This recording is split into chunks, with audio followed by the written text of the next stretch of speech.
had to come to a grinding halt, put the gun on the ground. And if you're doing this within range of the enemy, obviously it's going to take a lot more discipline on your part to stand there in one spot, making yourself a stationary target.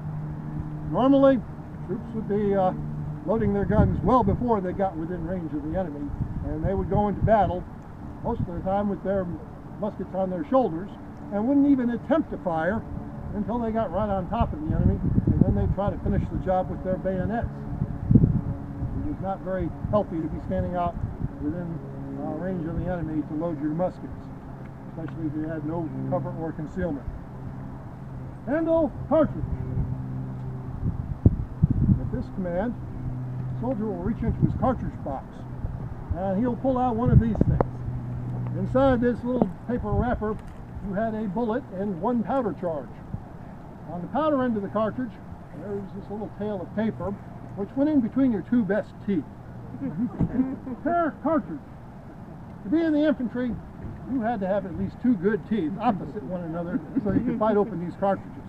If you didn't have good teeth, they'd send you over to the artillery over there. Once the cartridge was torn open, it's brought down here to the muzzle end of the barrel. Charge cartridge. And at this point, the powder is poured down the barrel. If you're standing up, you have gravity working for you. Powder will readily go right down this barrel without any problem whatsoever. Now, it was possible to load these guns while you were lying down. You could roll over on your back with the muzzle above your head and then proceed to try to pour the powder down the barrel. And needless to say, it would be a little bit more difficult to get that powder down the barrel than in a horizontal position. It was a lot more tedious, took a lot longer. You could not deliver a very heavy volume of fire.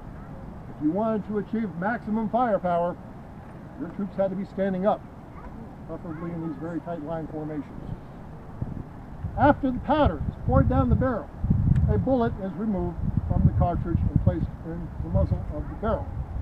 Now, this is one big difference from the old smoothbores. When you loaded a smoothbore, after you poured the powder down the barrel, you took the ball all along with the paper and placed that into the muzzle, and you ran the paper down with the ball to help wad the ball in. Not so with the rifle muskets. Once the powder is poured down the barrel, the bullet is removed from the paper and placed in the muzzle.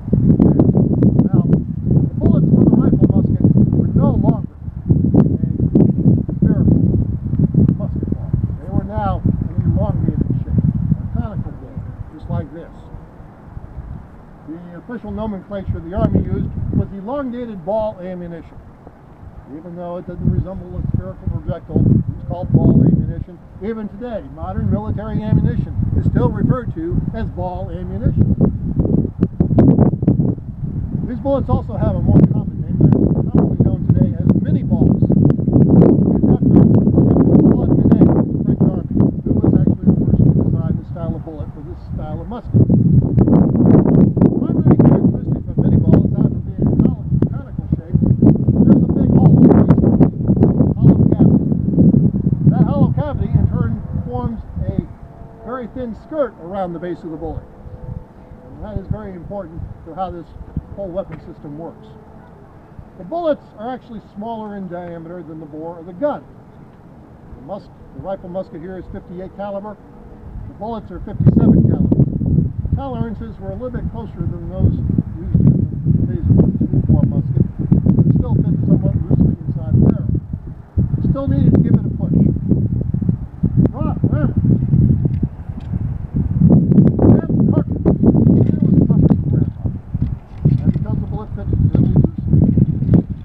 Problem pushing it down the barrel.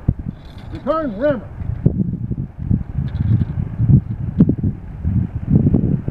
Now, you have powder, bullet now sitting down here.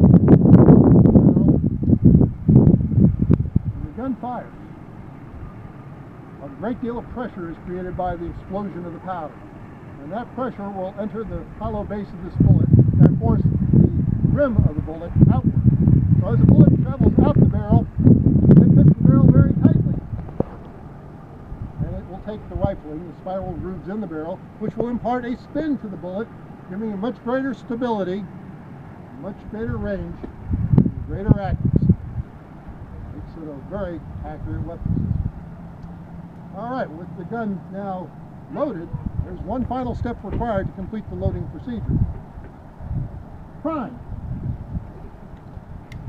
The musket is brought up and the hammer is cocked back one click. Listen carefully.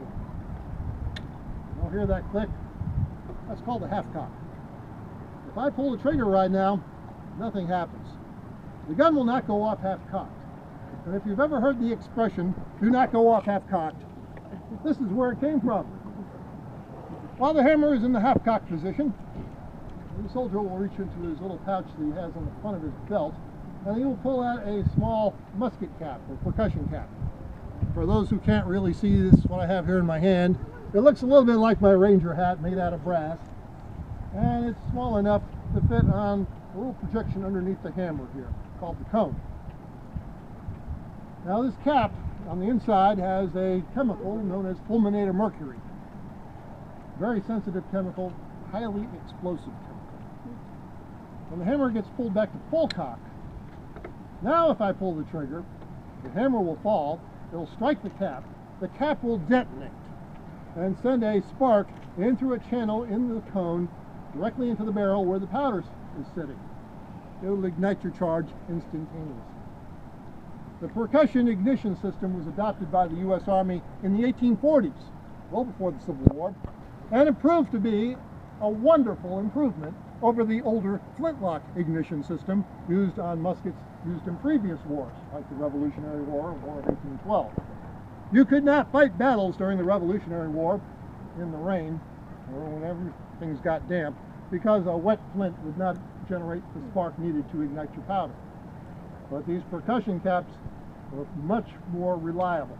As long as you kept your powder dry and you poured it down the barrel, these musket caps would work. And battles were fought during the pouring rain during the Civil War. A good classic example would be the Battle of Ox Hill, or Chantilly, less than 10 miles over here to the east in Fairfax County, fought on September 1st, 1862. The sequel to the Second Battle of Manassas. It was fought in a torrential thunderstorm. But there were heavy casualties on both sides. The Union Army suffered the loss of 2 generals that day, all because the Confederates were keeping their powder dry. All right, now, with the musket primed,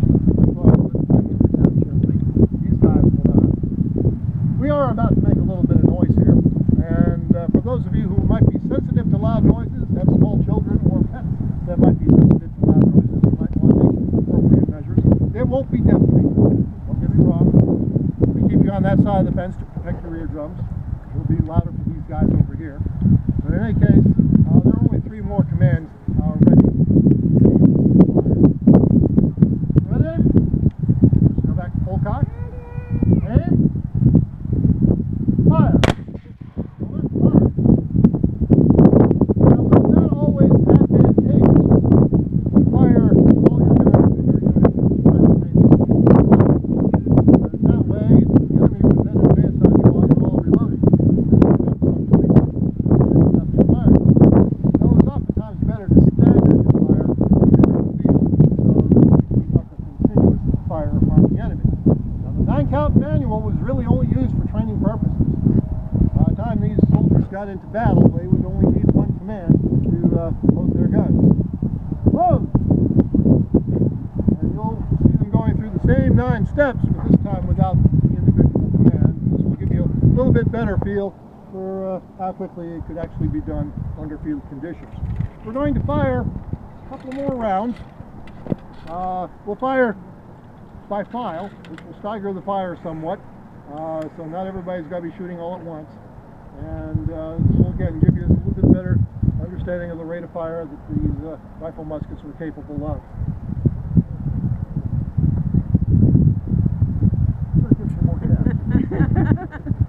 That thing just does not want to out.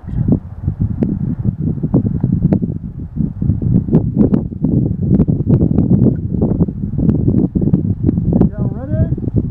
Fire by file. Good. Fire.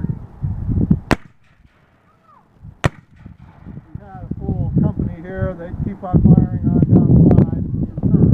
And by the time the 10th or 12th man had fired, the first man might be reloaded and could continue firing. They will continue firing until they get the command cease fire.